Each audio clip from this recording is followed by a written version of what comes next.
Being diagnosed with an incurable disease sends shockwaves through someone's life. Parkinson's is a progressive neurodegenerative condition. People with motor symptoms are the worst affected and often suffer from tremors, stiffness, and loss of agility. Graeme Roberts was diagnosed with Parkinson's 5 years ago. As symptoms started to emerge, he could have fallen into a state of depression and let the disease get the better of him. Instead, he fought back. His willingness to learn how to help other sufferers led to him becoming a board member for Parkinson's New Zealand, and along with that, he started boxing. Boxing and Parkinson's don't sound like they go together, but every Monday and Friday, Graeme, along with a group of other sufferers, spend their time punching their way to a healthier and, more importantly, happier life. The greatest benefit has been an improvement just in muscle toning. That is the best. The other thing is we're in a group session, and I like group physical phys ed sessions. You're motivated, you pushed and worked harder, and that's certainly the case in our class. Lisa pushes us to the limit most weeks, so that's good, beneficial. So I enjoy that part of it.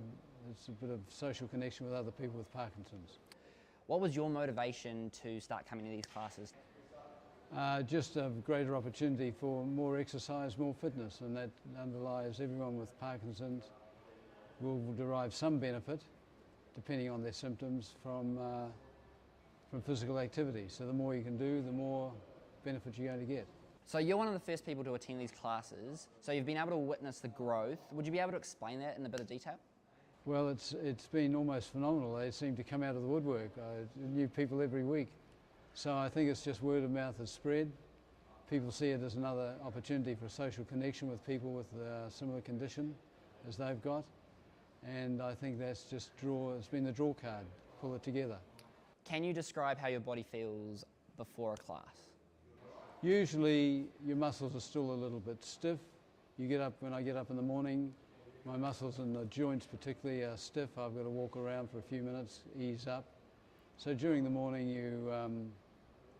you get a bit more flexibility in your muscles, and that's good. Then when you get into the gym in the afternoon, the tightness that's left in your muscles seems to recede. For me, my muscles are quite relaxed now, and particularly my arms, despite the fact it's high impact and the muscles are in tension. When you relax them, it feels good. The response from this group is overwhelmingly positive. Do you see the same people coming back week after week, and do they seem to have the same benefits as you do? I would think so. Most people, for the few that I've talked to in depth, have basically said the good feeling of well-being with the muscles and movement. I see it as beneficial in 3 areas: in movement, coordination, because that's another thing. Left and right hand coordination is a problem. Doing things simply by rolling up an umbrella for me is very difficult. Seems ridiculous, but it is. And so you get that left hand, right hand coordination. Then on your balance with your feet, you just get a chance you've got to position yourself for a good punch. You've got to use your feet and to coordinate that with your hand movement. And Parkinson's is basically all about movement. Then you get some real benefits from those 3 areas. 5, 6, 7, 8, 9, 10. Behind John, okay? Vic, come and get me. So we're combining boxing-based training, so any punching and moving around combinations that you'd see with boxing, with walking, and with movement that focuses on opposite arm and leg, as well as bigger than the expected movement pattern, because in Parkinson's our movement often gets smaller. We're also putting in balance, flexibility, and posture work, and combining it with some general strength training as well. Functional mobility, getting up and down from the floor, being able to manage in their home is part of what their exercises here should translate into. 3, 2, and 1. Discovering that you have an incurable disease would have been a bit of a huge shock. How did you come to terms knowing that your life had changed forever? Yeah, it was a shock. I don't know, I've just sort of rolled with the punches, so to speak. I was told I had it and said, right, let's research this. So I have a mini library of books on Parkinson's, about 2,000 pages full of stuff and research papers and so on. And I just occupied myself by getting immersed in trying to understand the condition and face it as best I can. Depression is often part and parcel with Parkinson's. Did you ever feel that you were starting to drift into a state like this? Not so far, and I'm very sensitive towards that. And one of the keys to not going down that depression path, I think, is keeping yourself occupied. Most of us are in the retired bracket. I retired 2 years ago from my job. And if you're twiddling your thumbs, then your mind's going to wander and you're going to get negative and it'll get depressive. So you've got to pull yourself up from that. You've got to keep yourself active and have every day, a minute of the day accounted for.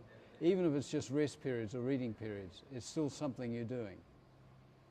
It's when people are doing nothing that they tend to become antisocial and the depression can set in very easily. Parkinson's New Zealand is a huge family with people all around the country helping each other out. Do you feel that there's enough education out there for those who have Parkinson's? Yes, I think it's adequate. If any person with Parkinson's who contacted the Society, we can fulfil their needs in terms of knowledge and information that they'd need quite readily, quite easily. Given your experience from this boxing class, do you think that this should be incorporated to lots of different places around New Zealand to help those with Parkinson's? Definitely. There's no reason why they can't derive the same benefits as us. It's just getting the person who understands Parkinson's, can work with Parkinson's people in an exercise environment, and if you get the right people, then fine. But it's not something that you can just sort of pick up and get a group together and put it together yourselves, I don't think. It needs a bit more experience and expertise than that. Awareness is key in discovering the best way to combat diseases such as Parkinson's. What do you feel needs to be done to make those people aware of what's out there and the help that they can get?